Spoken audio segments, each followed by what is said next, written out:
पूजा के योग्य खेड़ी दमकन गांव के बुजुर्गों, नौजवान साथियों, मेरी माताएं, मेरी बहनें, प्यारे बच्चों, गांव के सरपंच साहब, हमारे ब्लॉक समिति के मेंबर साहब, गांव के एक्स सरपंच साहब, बुजुर्गों, मेरे साथ आए हुए मेरे सभी साथी, एक बात तो मेरा जच गई कि भाई चुनाव तो आप जीत गए।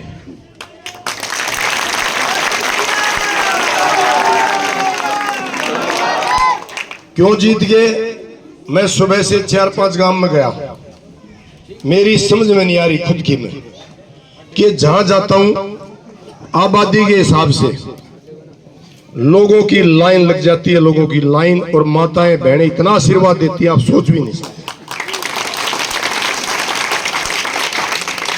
ये तो मैंने देख लिया तुम राज बीजेपी वाले तो भी घने कड़े दुखी हो, 10 साल में जो रे माटी करी उसका बदला लेने खातिर तैयार बैठे हो, और जो स्थानीय विधायक ने काम किए यहाँ 20 साल में उसका भी मैंने पता था पहले से, मुझे भी है, लेकिन अब तुम ने भी पता लग गया कि भाई इसने हमारी के लिए करा। दोनों पार्टियां मैं पहले भी बता गया हूं और दोबारा ही बता रहा हूं, दोनों पार्टियां मुद्दों से ध्यान भटकाती हैं, मुद्दों की बात नहीं करती, काम की बात नहीं करती, जात पात की, धर्म की, गोत की, नात की बात करती हैं, बढ़ाती हैं समाज को आपस में, और समाज की आगे समझ में अरे वो आपको अभी मैं गड्डी हकीकत है कि हमारे गांव का छोटा सा हिस्सा है, अभी मैं वहां था, ऐसी हाजिरी, ऐसे स्वागत पॉपुलेशन के हिसाब से, मतलब आप सोच भी नहीं सकते। उन्होंने ये फैसला कर दिया कि भाई 2 घर जो जगबीर के वो थे ना, के कहा करो ना तुम, जो भी चमचे जो भी नाम धर रहे हो तुम, मैं नहीं कहूंगा अपने मुंह से कुछ भी, फैसला कर दिया भाई ये छोड़ दिया, बाकी काम इकट्ठा।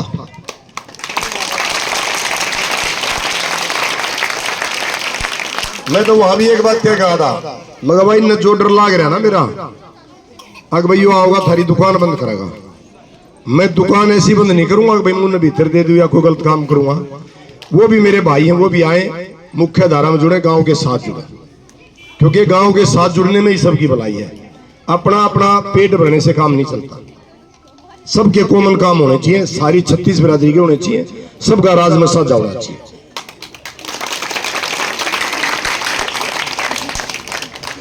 मैंने एक बात और दिखाई देने लगी है,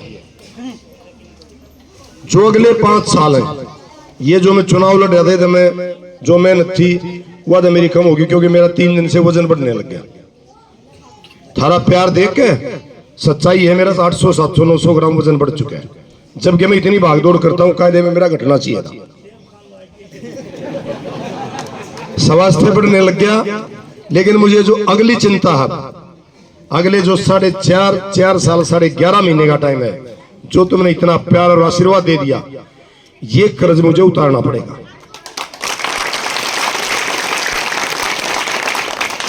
अब 2-3 दिन से मैं ये सोचने लग गया कि भाई जीतने के बाद जो हालात पैदा होंगे, वो जो लोगों का कर्ज है वो मैं कैसे उतारूंगा, क्योंकि इतना भारी कर्ज, इतना भारी सने जनता का जब आ जाता है, तो नेता को सोचना चाहिए कि भाई ये जो लोग तेरे ऊपर उमड़ रहे हैं, तो तूने इनका कर्ज भी उतारना, ये दायित्व बनता है, फर्ज बनता है।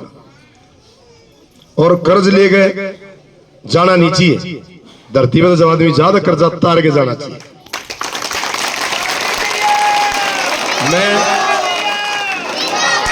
मैं उन भाइयों की तरह नहीं हूं जो मार्केट का भी, अनाज मंडी का भी कर्जा ले आंडा है, कति नहीं खोल हुए, और भाई लोगा में चौधर दिखाओ और वोट मांगे।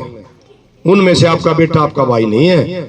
जो आपका ये प्यार रूपी कर्ज मेरे ऊपर चढ़ा ना, इसको सूद समेत अगले 5 साल में उतार के जाऊंगा, ये वादा। क्योंकि आपके नजदीक गुहाना शहर है, मैंने तो अभी जब मैं आया इस राजनीति में ज्यादा सक्रिय हुआ, लोगों से मिला जुला, गरीब भी, नरम भी, बेचारे लुकमा बात भी बतानिया होते हैं, बहुत सारे लोग होते हैं। मेरे को जैसे बताया गया कि भाई ये कोई मंडी में दुकान है, गौरव ट्रेडिंग कंपनी के नाम से काम करती है, और भाई जो आदमी मंडी के पीछे लेके भाग गया मारेगा, अड़ेगा क्या कहा उसने,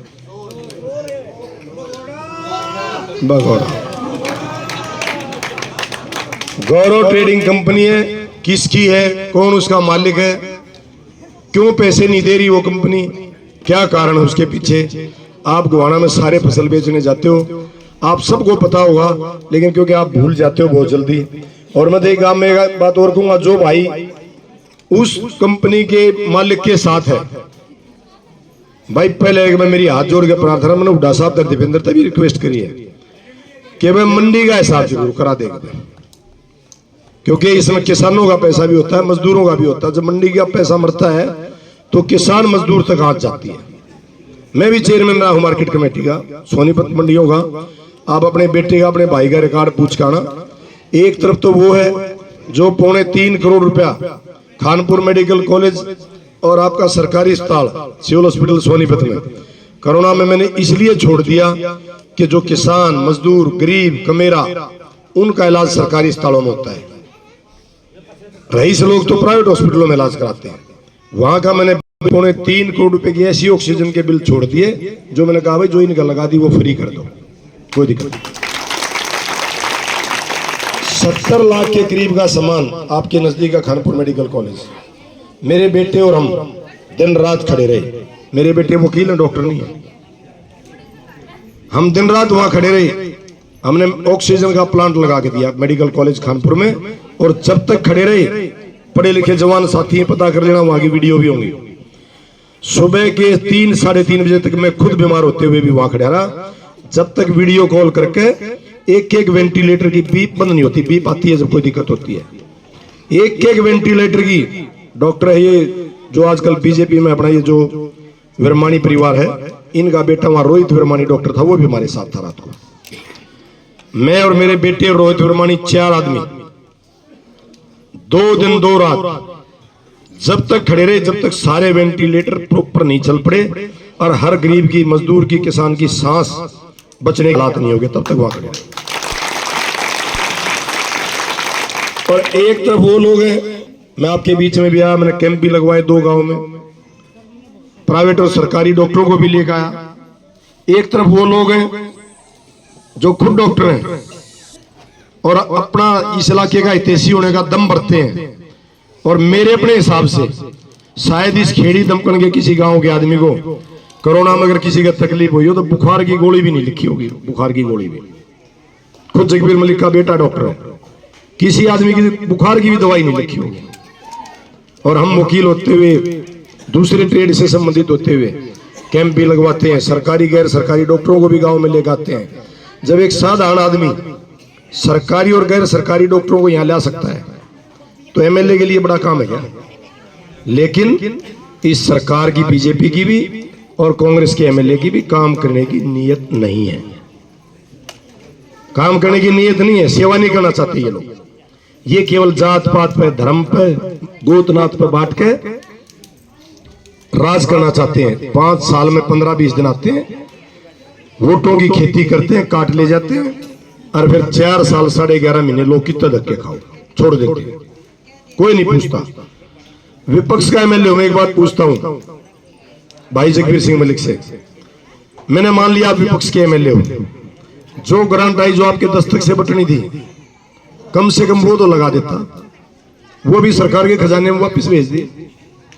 क्यों भाई, ये खेड़ी पेरिस बन गई क्या? गलियों में पैसे लगने की जगह नहीं बची है, टूटी गलियां हैं, सड़ांध उठ रही है। और इसने 10 करोड़ तो मंगाया नहीं, 3.25 करोड़ रुपया सरकार के खजाने में वापस भेज दिया आया हुआ।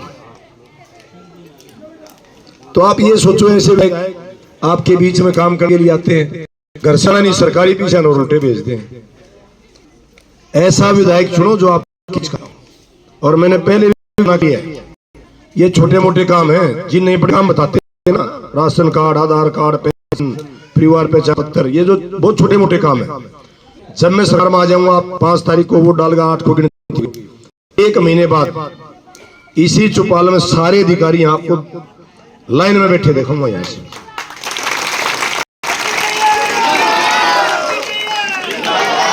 और मैंने पहले भी कही है, मेरा एक सपना है और वायदा है लोगों से, जो भाई गरीब हैं 36 बिरादरी में, ऐसे गरीब जो दिन भर मजदूरी करते हैं, छोटी दुकानदारी बहुत ऐसी चलाते हैं जिससे रोजमर्रा का पेट भी मुश्किल से भरता है। और जब वो शाम को अपने घर आते हैं और खाना खा के जब वो लेटते हैं और वो छत की तरफ देखते हैं, बरसात के मौसम में उनको ये दिखाई देता है कि भाई रात में अगर तू सो गया और बारिश आ गई कहीं इसके नीचे तेरा परिवार ना दब जाए, और उनको नींद नहीं आती, दिन में मजदूरी करनी पड़ती है। उन लोगों से मेरा वादा है 5 साल के अंदर अंदर गुवाने में सारे में पक्के लेंटर के मकान, एक कमरा, रसोई, लैट्रिन, बाथरूम बना के दूंगा पक्के। और भाई मीडिया के साथी खड़े हैं सामने,